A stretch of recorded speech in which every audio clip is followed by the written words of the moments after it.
Additional director NAB Waqar Ahmad Adiala jail पहुंच गए। नैब team 15 नवंबर से रोजाना की बुनियाद पर अडियाला जेल में चेयरमैन पीटीआई से तफ्तीश कर रही है। अलकादिर ट्रस्ट प्रॉपर्टी केस में चेयरमैन पीटीआई से तफ्तीश के लिए additional director NAB Waqar Ahmad Adiala jail पहुंच गए। तफसीलात जान लेते हैं एहतिशाम अली अब्बासी से। एहतिशाम, क्या तफसीलात हैं?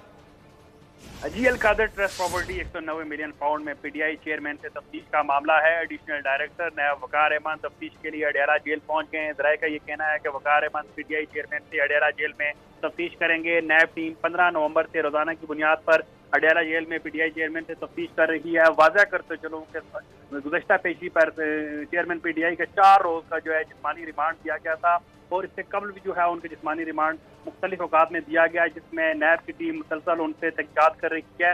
चेयरमैन पीटीआई अडियाला जेल में कैद हैं, लेकिन अब जो है वो नैब की जो है टीम जो है वो बाज़ाब्ता तौर पर उनसे तफ्तीश कर रही है और बज़ाहिर वो कैद हैं, लेकिन जो उनकी जो इस टाइम वो हिरासत में है वो नैब की हैं, क्योंकि नैब की जो टीम है पहले इजाज़त दे के जेल जाती थी, लेकिन अब जो है वो बाकायदा तौर पर चेयरमैन पीटीआई को उनके हवाले किया गया है और तमाम जो 190 मिलियन पाउंड केस के हवाले से जो तहकीकात हैं जो वो कर रही हैं और उस हवाले से तफसीलात जो है उसका जो है प्रॉपर डॉक्यूमेंट के जो है साथ उसका प्रॉपर जो है रिकॉर्ड बनाया जा रहा है। जी।